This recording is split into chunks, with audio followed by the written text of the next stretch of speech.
Hello friend, स्वागत है आपका अपने YouTube channel GS study with Sahni में। आज हम देखेंगे उत्तराखंड में जो डीएलएड प्रवेश परीक्षा होनी है 20 मई को, उससे संबंधित प्रीवियस ईयर के प्रश्न उत्तर हम देखेंगे जो आगामी प्रवेश परीक्षा हेतु काफ़ी महत्वपूर्ण रहने वाले हैं। ठीक हो गया। इसमें हम 50 प्रश्न देखेंगे जो जीएस से संबंधित होंगे। तो आज का पहला प्रश्न है, भारत के संविधान में निम्नलिखित में से किसके विरुद्ध अभियोग चलाने का प्रावधान नहीं है।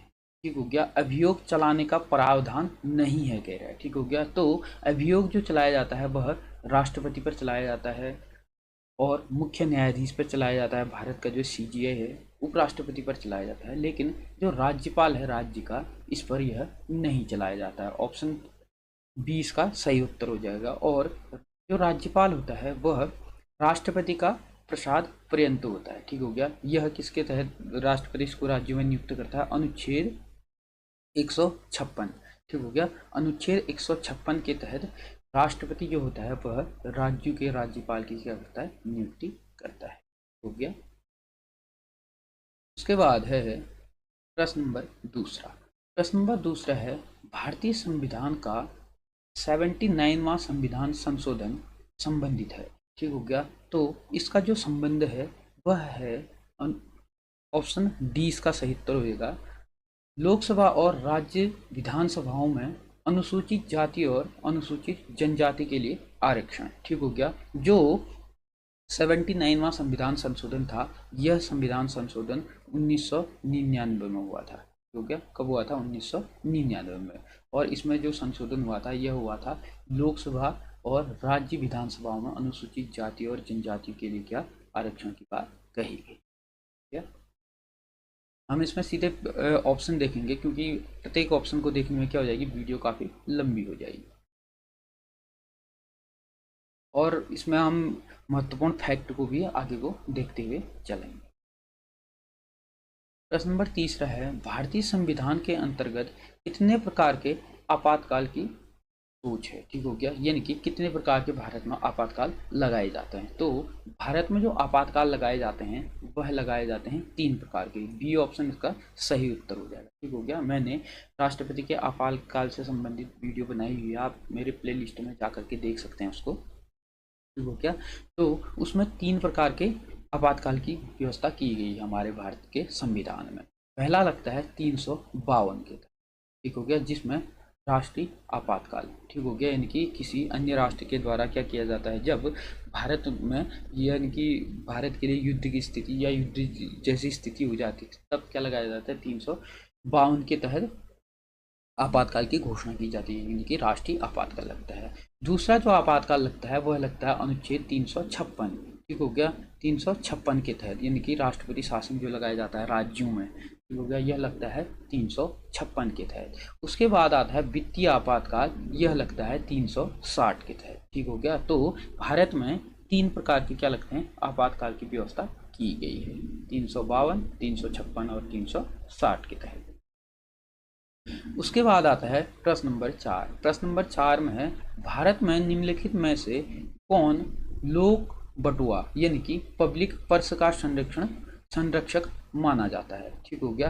यानी कि लोक बटुआ या पब्लिक पर्स का संरक्षक जो माना जाता है वह माना जाता है, ऑप्शन ए इसका सही उत्तर हो जाएगा, नियंत्रक एवं महालेखा परीक्षक। ठीक हो गया। इसको क्या माना जाता है? पब्लिक पर्स का संरक्षक माना जाता है।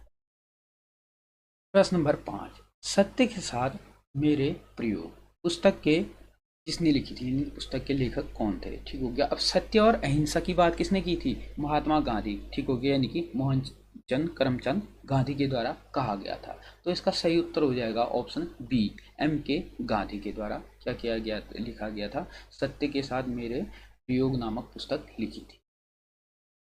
फिर उसके बाद है प्रश्न नंबर 6, किस राष्ट्रपति के कार्यकाल में उत्तराखंड राज्य अस्तित्व में आया था? यानी कि उत्तराखंड राज्य अस्तित्व में कब आया था? यह आया था 9 नवंबर 2000 को। 9 नवंबर सन 2000 को यह क्या आया था? अस्तित्व में आया था। तो इस टाइम जो राष्ट्रपति थे वह थे KR नारायण। यानी कि KR नारायण उस टाइम क्या थे, राष्ट्रपति हुआ करते थे भारत के। तो ऑप्शन ए इसका सही उत्तर हो गया।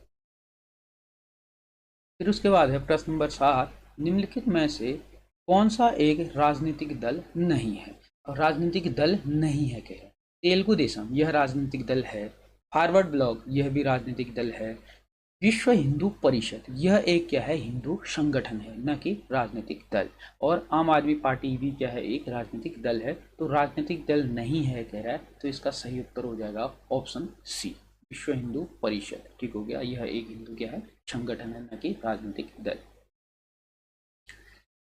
फिर उसके बाद है प्रश्न नंबर 8, गीता रहस्य के लेखक कौन है। ठीक हो गया, तो गीता रहस्य के जो लेखक हैं वह हैं ऑप्शन डी, इसका सही उत्तर हो जाएगा, बाल गंगाधर तिलक इसके क्या हैं, लेखक।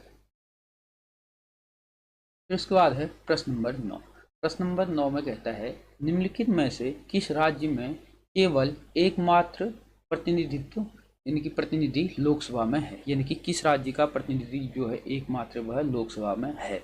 अब इसमें जो उत्तर दिया हुआ है वह दिया हुआ था ऑप्शन ए मणिपुर, लेकिन मणिपुर में कितने हैं अभी के टाइम में, 2 लोकसभा सदस्य हैं।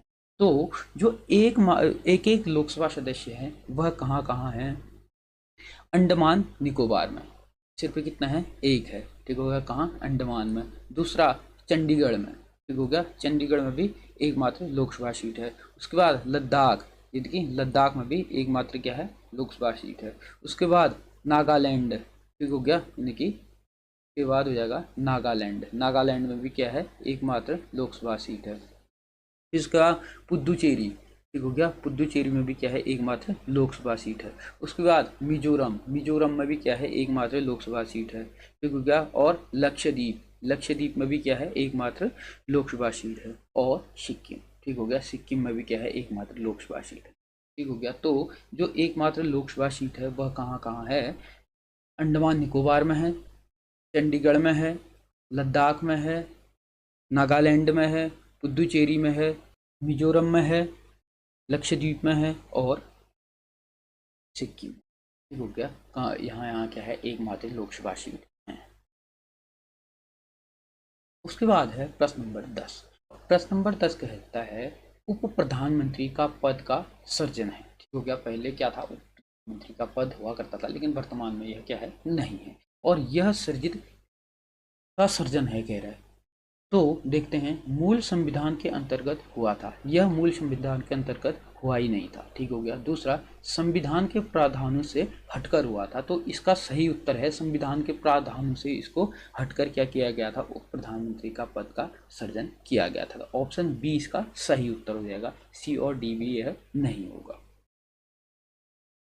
फिर उसके बाद है प्रश्न नंबर 11, राज्यसभा में अधिकतम सदस्य हो सकते हैं। तो हमारे भारत में जो राज्यसभा है जिसे हम अस्थाई सदन कहते हैं। ठीक हो गया, अस्थाई सदन, इसके सदस्यों का जो कार्यकाल होता है वह होता है 6 वर्ष का। ठीक हो गया, और इसमें जो अधिकतम सदस्य हो सकते हैं वह कितने होते हैं, 250 हो सकते हैं। ठीक हो गया, अधिकतम हो सकते हैं, लेकिन वर्तमान में जो भारत में राज्यसभा में जो सदस्य हैं उनकी संख्या कितनी है, 245 है। ठीक हो गया, वर्तमान में कितनी है, 245 है। और इसमें भी 12 सदस्य क्या हैं, मनोनीत किए जाते हैं, किसके द्वारा, राष्ट्रपति, कला से, वाणिज्य से। ठीक हो गया, जो इसमें क्या होते हैं, ख्याति प्राप्त व्यक्ति होते हैं, इनको 12 सदस्यों को राष्ट्रपति के द्वारा क्या किया जाता है, मनोनीत किया जाता है। और जो निर्वाचित सदस्य हैं वह कितने हैं, 233। ठीक हो गया, 233 क्या है, निर्वाचित सदस्य हैं और 12 मनोनीत सदस्य हैं। कुल कितने हैं, कुल अभी वर्तमान में कितने हैं, 245 हैं। और अधिकतम जो हो सकते हैं वह कितने हो सकते हैं, 250 हो सकते हैं। ऑप्शन डी इसका सही उत्तर हो जाएगा। फिर उसके बाद है भारतीय लोकतंत्र में कार्यपालिका का कार्य होता है। तो भारत में जो लोकतंत्र है, लोकतंत्र में जो कार्यपालिका है उसका जो कार्य होता है वह होता है संसद द्वारा बनाए गए अधिनियमों, यानी कि जो कानून, जो अधिनियम बनाए जाते हैं उसको क्या करना, लागू करना। यह किसका कार्य होता है, कार्यपालिका का कार्य होता है। तो ऑप्शन बी इसका क्या हो जाएगा, सही उत्तर हो जाएगा। फिर उसके बाद आता है प्रश्न नंबर 13। प्रश्न नंबर 13 में है निम्नलिखित में से कौन सा मरुस्थल का उदाहरण है। है, ठीक हो गया, यानी कि कौन सा एक मरुस्थल का उदाहरण है गहरा है। अब मरुस्थल यानी कि मरुभूमि, ठीक हो गया, जहाँ पर कुछ भी नहीं उग सकता है, यानी कि मरुभूमि है वो, तो वह कौन सा हो जाएगा, लद्दाख, ऑप्शन ए। कैसा मरुस्थल है यह, ठंडा मरुस्थल है, ठीक हो गया, क्या, लद्दाख। उसके बाद है प्रश्न नंबर 14, निम्नलिखित में से कौन सा अक्षांश भारत से गुजरता है, ठीक हो गया, यानी कि कौन सी अक्षांश रेखा है जो भारत से क्या है, गुजरती है, तो उसका सही उत्तर हो जाएगा ऑप्शन डी, ठीक हो गया, यानी कि कर्क रेखा। यह भारत में 8 राज्यों से होकर क्या होती है, गुजरती, हो गया। उसके बाद है प्रश्न नंबर 15। अब प्रश्न नंबर 15 में कहता है लक्षद्वीप समूह कहाँ पर स्थित है, तो क्या लक्षद्वीप समूह कहाँ पर स्थित है, कह रहा है ये भारत की स्थिति है ऐसी, तो जो लक्षद्वीप है वह कहाँ है, इस साइड को है, तो क्या यहाँ स्थित है, यहाँ को, और यह सागर जो है वह कौन सा सागर है, यह अरब सागर है, ठीक हो गया, तो इसका सही उत्तर हो जाएगा ऑप्शन बी, ठीक हो गया, जो लक्षद्वीप समूह है वह कहाँ स्थित है, अरब सागर में स्थित है। उसके बाद है प्रश्न नंबर 16।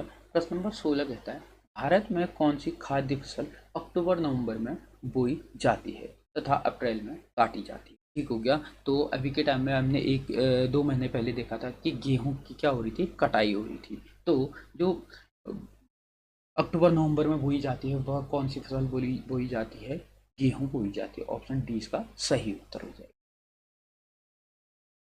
उसके बाद है भारत की प्राचीनतम पर्वत श्रृंखला कौन सी है, तो क्या जो सबसे प्राचीनतम पर्वत श्रृंखला है भारत में वह है अरावली, ठीक है, तो ऑप्शन सी क्या हो जाएगा, सही उत्तर हो जाएगा। उसके बाद है प्रश्न नंबर 18, जवाहर सागर बांध किस नदी पर स्थित है, तो इसका सही उत्तर हो जाएगा ऑप्शन डी, चंबल नदी पर क्या है, स्थित है। तो अन्य को भी देख लेते हैं, इन नदियों में क्या है, मुख्य मुख्य जो बांध हैं वह कौन कौन से हैं, तो कृष्णा नदी है, इस पर क्या है, नागार्जुन सागर बांध स्थित, ठीक होगा, कृष्णा नदी पर, और बेतवा नदी पर राजघाट बांध है, और सतलज नदी पर भाखड़ा नागल बांध है, ठीक हो गया, मुख्य मुख्य जो इन पे बांध है, अन्य भी इसमें क्या है, बांध बने हुए हैं, लेकिन ये मुख्य मुख्य क्या है, बांध हैं जो परीक्षाओं में पूछे जाते हैं। उसके बाद है प्रश्न नंबर 19। प्रश्न नंबर 19 है भारत का राष्ट्रीय पुष्प है, तो यह तो सभी को आ रहा होगा कि भारत का जो राष्ट्रीय पुष्प है वह कौन सा है, कमल है, ऑप्शन बी इसका सही उत्तर हो जाएगा। उसके बाद है प्रश्न नंबर 20, संसार में किस महाद्वीप पर सबसे कम जनसंख्या है, तो संसार में जो सबसे कम जनसंख्या वाला जो महाद्वीप है, यानी कि जिस महाद्वीप की जनसंख्या घनत्व तो सबसे कम है वह कौन सा है, ऑप्शन बी इसका सही उत्तर हो जाएगा ऑस्ट्रेलिया महाद्वीप। और सबसे अधिक जनसंख्या की बात अगर करता है विश्व में तो कौन सा महाद्वीप हो जाएगा, जिस महाद्वीप में हम रहते हैं, एशिया महाद्वीप, यह क्या है, विश्व के सबसे अधिक जनसंख्या घनत्व यानी कि सबसे अधिक जनसंख्या वाला महाद्वीप। फिर उसके बाद आता है प्रश्न नंबर 21, भारत और श्रीलंका को अलग करने वाली जल राशि कौन सी है, यानी कि जल संधि कौन सी है, तो सबको पता है पाक जल संधि किस किस के मध्य है, भारत और श्रीलंका के, ऑप्शन डी इसका सही उत्तर हो जाएगा, ठीक हो गया। तो अन्य को भी देखते हैं, ग्रेट चैनल, ग्रेट चैनल किस किस के, ग्रेट निकोबार और इंडोनेशिया के सुमात्रा द्वीप के मध्य है, ठीक हो गया, और 8 डिग्री चैनल, 8 डिग्री चैनल किस किस को करती है, भारत और मालदीव को अलग करती है, और 10 डिग्री चैनल जो है वह लिटिल अंडमान और कार निकोबार को क्या करती है, अलग करती है, ठीक हो गया, यानी कि अन्य को भी हमने इसमें समझ लिया है। उसके बाद है प्रश्न नंबर 22। प्रश्न नंबर 22 है झारखंड की सीमाएं किसके साथ स्पर्श नहीं करती हैं, ठीक हो गया, यानी कि जो झारखंड है, ठीक हो गया, झारखंड जो है वह किसके साथ स्पर्श नहीं करता है, कह रहा है, तो इसका सही उत्तर हो जाएगा, वह हो जाएगा मध्य प्रदेश, ऑप्शन डी इसका सही उत्तर हो जाएगा मध्य प्रदेश, और उड़ीसा, छत्तीसगढ़ और पश्चिम बंगाल के साथ क्या करता है, यह स्पर्श करता है, यानी कि सीमा रेखा बनाता है। उसके बाद है प्रश्न नंबर 23। प्रश्न नंबर 23 में है विश्व का सबसे बड़ा महासागर है, तो विश्व का सबसे बड़ा महासागर है वह कौन सा महासागर है, प्रशांत महासागर विश्व का सबसे बड़ा महासागर है, और विश्व का सबसे छोटा महासागर जो है वह है आर्कटिक महासागर, यह क्या है, विश्व का सबसे छोटा महासागर। फिर उसके बाद है प्रश्न नंबर 24। प्रश्न नंबर 24 में है वित्तीय वर्ष बदलने वाला भारत का राज्य कौन सा है, यानी कि वित्तीय वर्ष अपना, जैसे ही भारत में वित्तीय वर्ष कब से कब तक माना जाता है, 1 अप्रैल से लेके 31 मार्च तक का वित्तीय वर्ष माना जाता है। लेकिन इस राज्य ने क्या किया है, अपना जो वित्तीय वर्ष है वह 1 जनवरी से 31 दिसंबर किया हुआ है। तो ऐसा करने वाला जो राज्य है वह है मध्य प्रदेश। ऑप्शन 20 का सही उत्तर हो जाएगा। फिर उसके बाद है प्रश्न नंबर 25। प्रश्न नंबर 25 में कहता है कि बचत खाते पर ब्याज दर का निर्णय कौन करता है। तो बचत खाते पर जो बचत खाता होगा, जिस जिस बैंक में वो होगा, वह बैंक क्या करेगा, उस पर जो ब्याज दर देना होगा उसका निर्णय करेगा, यानी कि जिस बैंक में उसने खाता खोला होगा। तो इसका सही उत्तर हो जाएगा ऑप्शन ए, यानी कि संबंधित जो बैंक होगा वही उसमें क्या करेगा, निर्णय करेगा। फिर उसके बाद है प्रश्न नंबर 26। निम्नलिखित में से कौन सा कृत्य भारत के औद्योगिक उत्पादन सूचकांक में शामिल नहीं है। तो यह सूचकांक में शामिल नहीं है कह रहा है, तो इसका सही उत्तर हो जाएगा ऑप्शन बी, यानी कि निर्माण इस सूचकांक में नहीं है। इसमें विनिर्माण, खनन और विद्युत क्या है, उत्पादन सूचकांक में शामिल है। ठीक हो गया, यानी कि औद्योगिक उत्पादन सूचकांक में विनिर्माण, खनन और विद्युत शामिल है, लेकिन निर्माण इसमें शामिल नहीं है। फिर उसके बाद आता है प्रश्न नंबर 27। भारत में आर्थिक सर्वेक्षण संबंधित है। ठीक हो गया, यानी कि जो आर्थिक सर्वेक्षण भारत में किया जाता है यह वित्त मंत्रालय की वार्षिक रिपोर्ट, इसको यानी कि वित्त मंत्रालय की क्या है, यह वार्षिक रिपोर्ट है। तो इसका सही उत्तर हो जाएगा, इसका संबंध जो है वह ऑप्शन सी, यानी कि वित्त मंत्रालय से है। फिर उसके बाद है प्रश्न नंबर 28। बंद अर्थव्यवस्था का अर्थ है। बंद यानी कि हम जो अर्थव्यवस्था है, यानी कि हमारा आयात और निर्यात किसी अन्य देश के साथ, यानी अंतर्राष्ट्रीय व्यापार ना तो आयात हो पा रहा है, न ही निर्यात हो पा रहा है, तो ऐसी अर्थव्यवस्था को हम क्या करेंगे, कहेंगे बंद अर्थव्यवस्था कहेंगे। ठीक हो गया, तो इसका सही उत्तर हो जाएगा ऑप्शन डी, विदेशी व्यापार का ना होना, यानी कि ना तो आयात होना ना निर्यात होना। इसका सही उत्तर हो जाएगा ऑप्शन डी। उसके बाद आता है प्रश्न नंबर 29। प्रश्न नंबर 29 में कहता है राष्ट्रीय ग्रामीण विकास संस्थान स्थित है। ठीक हो गया, यानी कि राष्ट्रीय ग्रामीण विकास संस्थान जो स्थित है वह हैदराबाद में स्थित है। ऑप्शन सी इसका सही उत्तर हो जाएगा। तो उसके बाद प्रश्न नंबर 30। ईडा IRDA के शब्द विस्तार में डी से क्या तात्पर्य है। ठीक हो गया, यानी कि पहले तो इसका फुल फॉर्म देख लेते हैं। ईडा का फुल फॉर्म होता है insurance regulatory and development authority. ठीक हो गया, ईडा का क्या है, फुल फॉर्म है। इसको हिंदी में कहते हैं बीमा नियामक विकास बैंक। ठीक हो गया, तो इसमें जो डी है, इस डी का जो तात्पर्य है वह क्या हो जाएगा, डेवलपमेंट। ऑप्शन 20 का सही उत्तर हो जाएगा। ठीक हो गया, डी का तात्पर्य क्या हो जाएगा, डेवलपमेंट। प्रश्न नंबर 31 है निम्नलिखित में से कौन सा दिन भारत में राष्ट्रीय उपभोक्ता दिवस के रूप में मनाया जाता है। तो राष्ट्रीय उपभोक्ता दिवस जो मनाया जाता है वह मनाया जाता है 24 दिसंबर को। तो ऑप्शन डी इसका सही उत्तर हो जाएगा 24 दिसंबर। प्रश्न नंबर 32 है निम्नलिखित में से कौन से वर्तमान में विश्व बैंक के अध्यक्ष हैं। तो उस टाइम पे जो थे वो कौन थे, ऑप्शन ए, उस टाइम का क्या है, करंट अफेयर है, तो कौन थे, जिम यंग किम। ठीक हो गया, इस टाइम उस टाइम के। लेकिन वर्तमान में जो हैं वह कौन से नंबर के हैं, 14वें नंबर के हैं। ठीक हो गया, तो जो वर्तमान में है वो कौन है, अजय बंगा। ठीक हो गया, अजय बंगा क्या हैं, इसके अध्यक्ष हैं विश्व बैंक के, अजय बंगा। यह कौन से नंबर के हैं, 14वें नंबर के। ठीक हो गया, अजय बंगा, याद कर लीजिएगा, यह आता है। प्रश्न नंबर 33 है भारतीय रिजर्व बैंक का मुख्यालय कहाँ है। ठीक हो गया, तो भारत में जो रिजर्व बैंक है उसका मुख्यालय है मुंबई में। ऑप्शन डी इसका सही उत्तर हो जाएगा। और इसकी जो स्थापना हुई थी वह हुई थी 1935 में, यानी कि रिजर्व बैंक ऑफ इंडिया की जो स्थापना हुई थी वह हुई थी 1935 में। ठीक है, और इसका मुख्यालय स्थित है मुंबई। प्रश्न नंबर 34 है नियंत्रक एवं महालेखा परीक्षक द्वारा दिए गए प्रतिवेदन पर कार्यवाही करने की जिम्मेदारी निम्नलिखित में से किसकी है, ठीक हो गया। यानी कि इस पे जो कार्रवाई करने की जिम्मेदारी है वह किसकी है, संसद। संसद की किस, यानी कि ऑप्शन 20 का सही उत्तर हो जाएगा संसद। लेकिन संसद में एक समिति होती है इसके लिए, कौन सी, लोक लेखा समिति, यानी कि लोक लेखा समिति, जो संसद की, यानी कि संसद की सबसे पावरफुल समिति है ये, कौन सी, लोक लेखा समिति। इसी की क्या है जिम्मेदारी है, इसका क्या करना, विश्लेषण करना, ठीक हो गया। तो इसमें ऑप्शन में क्या दिया गया है, संसद दिया गया है, तो सही उत्तर क्या हो जाएगा, ऑप्शन बी, संसद ही इसका क्या हो जाएगा, सही उत्तर हो जाएगा। संसद में कौन इसका क्या कहते हैं विश्लेषण करता है, वो करता है लोक लेखा समिति, जो संसद की सबसे पावरफुल क्या है, समिति। फिर उसके बाद है प्रश्न नंबर 35, निम्नलिखित में से कौन सा देश G4 यानी कि G4 में शामिल नहीं है, कह रहा है। तो G4 में जो शामिल नहीं है वह नहीं है दक्षिण अफ्रीका, जर्मनी, जापान, ब्राजील और भारत इसमें क्या है, शामिल है, ठीक हो गया, भारत। चौथा देश इसमें कौन सा है, भारत। जर्मनी, जापान, ब्राजील और भारत G4 में शामिल हैं, लेकिन दक्षिण अफ्रीका इसमें शामिल नहीं।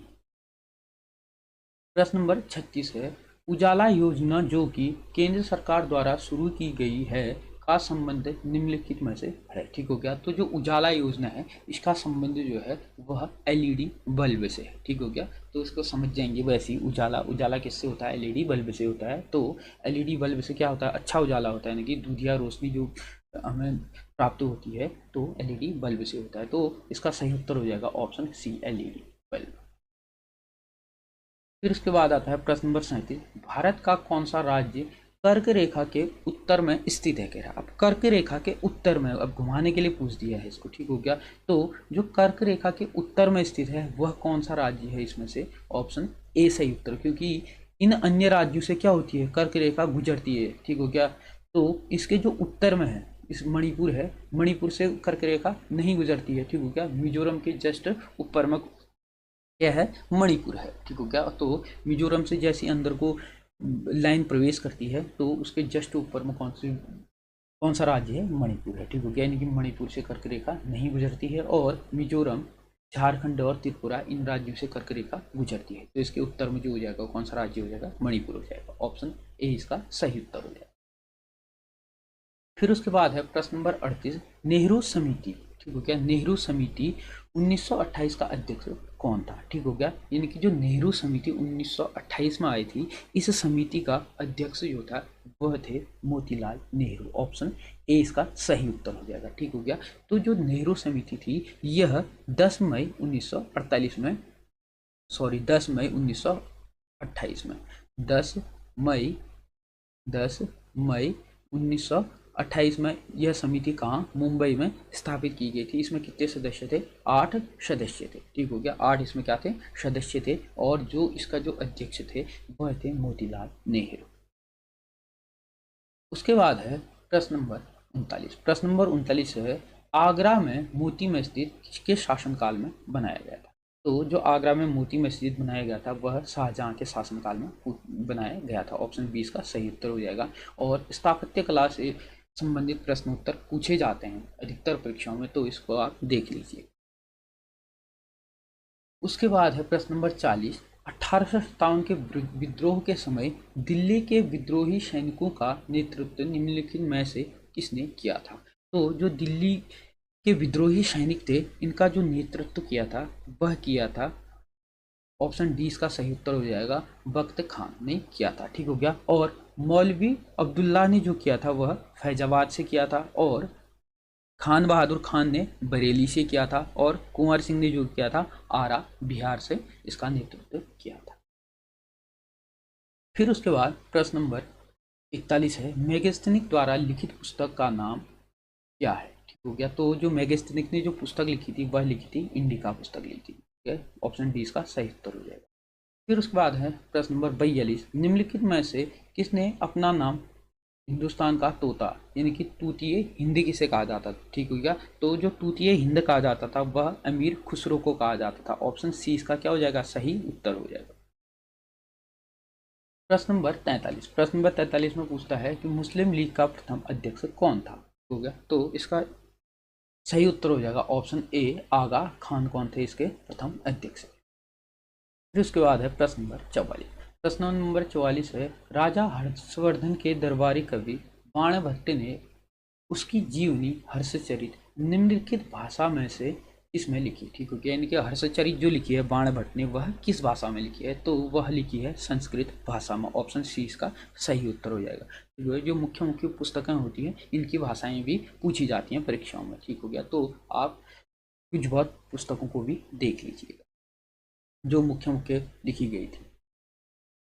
उसके बाद है प्रश्न नंबर 45, जैन और बौद्ध भिक्षु भिक्षुणी के आरंभिक विहार बने होते थे। ठीक हो गया, जो जैन बौद्ध भिक्षु भिक्षुणी होते थे, जो उनके विहार होते थे यानी कि रहने के जो निवास होते थे वह बने होते थे लकड़ी के। ठीक हो गया, तो ऑप्शन 20 का क्या हो जाएगा? सही उत्तर हो जाएगा। लकड़ी के बने होते थे, लकड़ी और घास फूस के बने होते थे। उसमें जो लकड़ी की तो उसकी दीवारें बनी होती थी, लेकिन घास फूस के उसके छत बने होते थे।